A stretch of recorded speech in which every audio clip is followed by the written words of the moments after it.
Assalamualaikum warahmatullahi wabarakatuh. Alhamdulillah, Bu Guru dapat kembali pada hari kedua kegiatan pesantren virtual SDIT Insan Cendekia. Salawat dan salam semoga tetap terlimpahkan kepada Rasulullah Muhammad Sallallahu Alaihi Wasallam. Anak-anak soli dan soliha, apa kabar hari ini? Semoga anak-anak dan keluarga senantiasa sehat dan dalam lindungan Allah. Anak-anak sudah siap dengan kegiatan hari ini ya? Anak-anak tetap di rumah. Bu Guru akan menyampaikan materi hari ini, yaitu tentang fikih puasa, episode yang kedua. Hari ini Bu Deni ditemani Bu Ari dan Bu Uli. Perhatikan dengan baik ya, simak dengan sungguh-sungguh agar anak-anak mendapatkan ilmunya dan semoga menjadi ilmu yang barokah dan bermanfaat. Selamat mengikuti ya.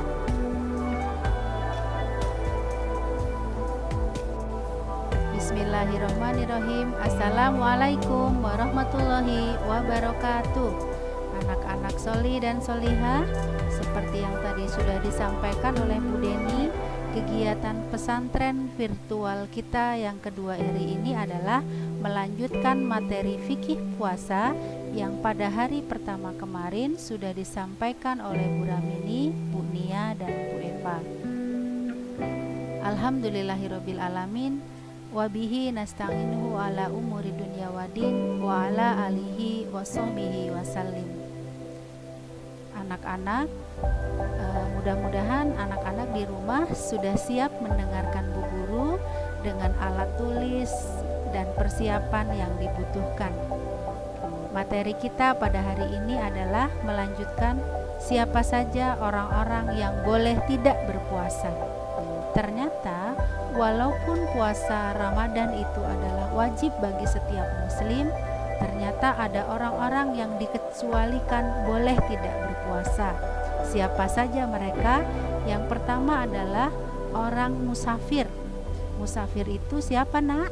Musafir itu orang yang sedang melakukan perjalanan. Kemudian yang kedua, orang yang sakit yang ketika dia berpuasa itu bisa membahayakan dirinya. Tentunya ini dengan rekomendasi dokter atau petugas medis. Misalnya orang yang pada hari itu terkena sakit diare yang lumayan parah. Nah, dia membutuhkan masukan cairan untuk menjaga kesehatan tubuhnya, maka itu termasuk orang-orang yang boleh meninggalkan puasa pada hari itu. Kemudian wanita haid dan nifas. Kemudian orang yang lemah dan sudah lanjut usia, yang ketika hari dia tidak mungkin tahun-tahun berikutnya itu kondisinya tidak mungkin lebih baik. Kemudian wanita hamil dan menyusui, ini juga dengan keadaan tertentu. Kemudian mujahid fi sabilillah yang sedang berperang di medan perang. Nah, selanjutnya adalah tempat, waktu, dan keadaan yang mustajab untuk berdoa, yang insya Allah akan diijabah oleh Allah Subhanahu wa Ta'ala. Waktu dan tempatnya, yang pertama adalah sepertiga malam terakhir, ketika anak-anak dibangunkan oleh orang tua untuk makan sahur. Alangkah lebih baiknya sebelum anak-anak makan sahur, sempatkan minimal 2 rakaat untuk sholat qiyamul lail, karena itu adalah waktu di mana Allah turun ke bumi kemudian mendengarkan permintaan-permintaan hambanya. Kemudian waktu yang kedua adalah antara azan dan iqomah, itu adalah waktu yang mustajab untuk berdoa. Kemudian yang ketiga adalah saat turun hujan. Yang keempat, posisi sujud dalam sholat. Kemudian yang kelima, satu waktu di hari Jumat, yaitu pada waktu Jumat sore. Selanjutnya adalah pada saat malam Lailatul Qadar. Kondisi yang mustajab untuk orang berdoa pada bulan Ramadan, yaitu ketika sedang berpuasa yang pertama. Kemudian doa orang yang berbuka puasa.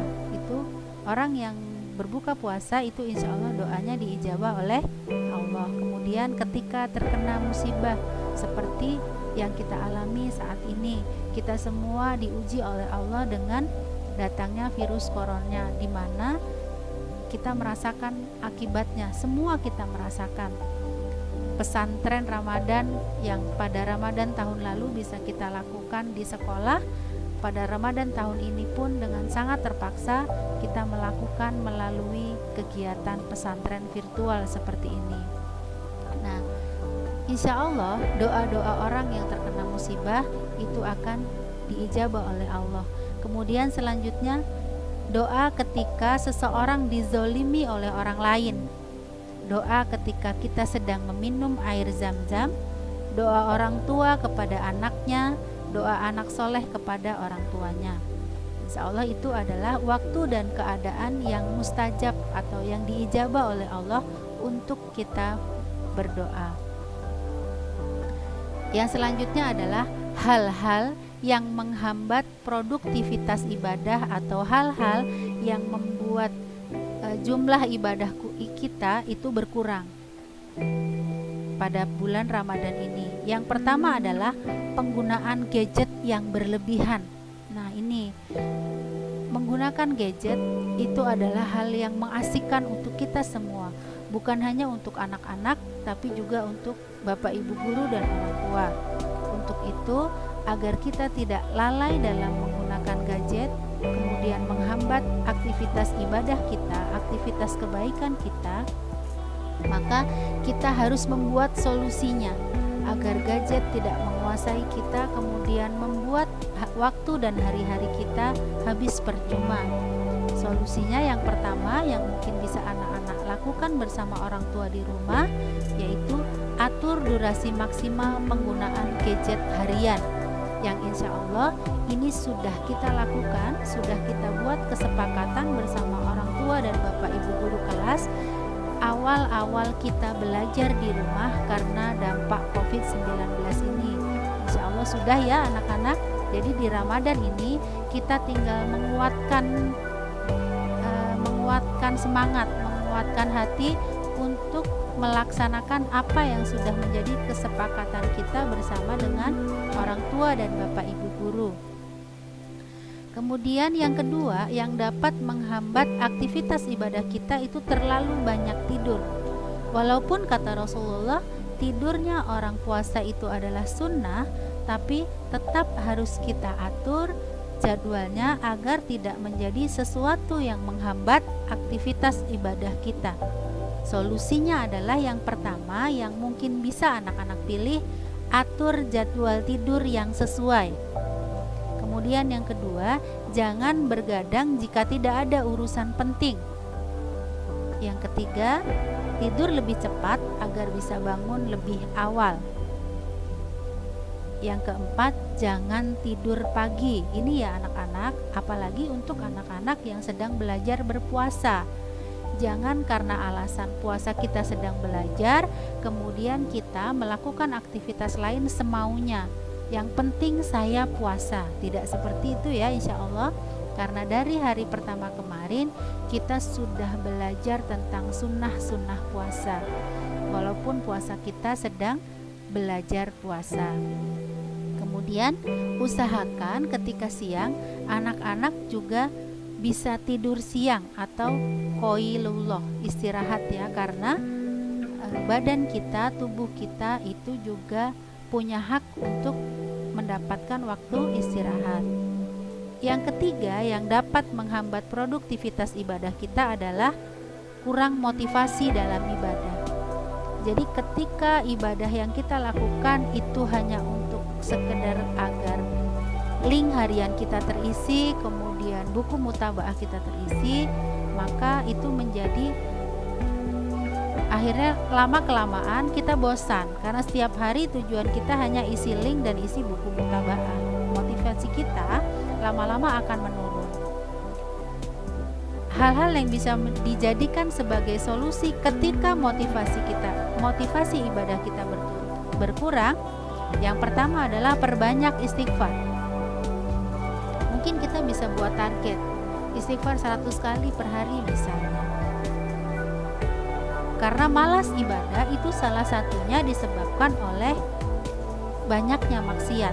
Barangkali memang bukan maksiat besar sehingga kita tidak menyadarinya. Maksiat-maksiat kecil yang kita lakukan itu bisa menghambat ibadah kita, membuat motivasi ibadah kita berkurang sehingga kita malas melakukan ibadah. Kemudian yang kedua, solusinya agar motivasi ibadah kita semakin bertambah, perbanyak doa kepada Allah. Tentu saja anak-anak, semua yang kita lakukan itu dapat kita lakukan bukan semata-mata karena diri kita, tapi karena pertolongan dan kemudahan dari Allah. Salah satu doa yang diajarkan oleh Rasulullah Muhammad SAW agar kita dapat semakin memperbaiki ibadah kita adalah Allahumma a'inni ala dzikrika wa syukrika wa husni ibadatik. Bu Ari ulangi lagi, barangkali boleh anak-anak catat untuk dihafalkan doa untuk memperbaiki ibadah kita kepada Allah. Allahumma a'inni ala dzikrika wa syukrika wa husni ibadatik. Mudah-mudahan dengan memperbanyak doa kepada Allah, Allah membantu kita memberikan kemudahan agar ibadah-ibadah kita semakin baik di mata Allah. Kemudian yang ketiga, perbanyak membaca Al-Quran. Ini yang menjadi motivasi kita di bulan Ramadan. Ketika di mana-mana kita mendengarkan orang tadarus, di mana-mana kita melihat orang berlomba-lomba untuk tilawah Al-Quran, maka kita pun harus mempersiapkan diri untuk berlomba. Kenapa? Karena segala amal ibadah yang kita lakukan di bulan Ramadan ini, pahalanya insya Allah akan dilipat gandakan oleh Allah. Di mana dalam 1 tahun itu Ramadan hanya ada 1 bulan. Bagi orang Muslim, Ramadan itu adalah bulan yang penuh dengan keberkahan, ampunan, dan pembebasan dari api neraka. Ketika 1 tahun hanya ada 1 bulan, maka kita jangan mau jadi orang yang rugi. Jangan melewatkan Ramadan dengan tidak mendapatkan apa-apa. Kemudian selanjutnya yang bisa anak-anak jadikan solusi untuk memperbesar motivasi ibadah kita adalah perbanyak membaca dalil sahih tentang keutamaan suatu amalan ibadah.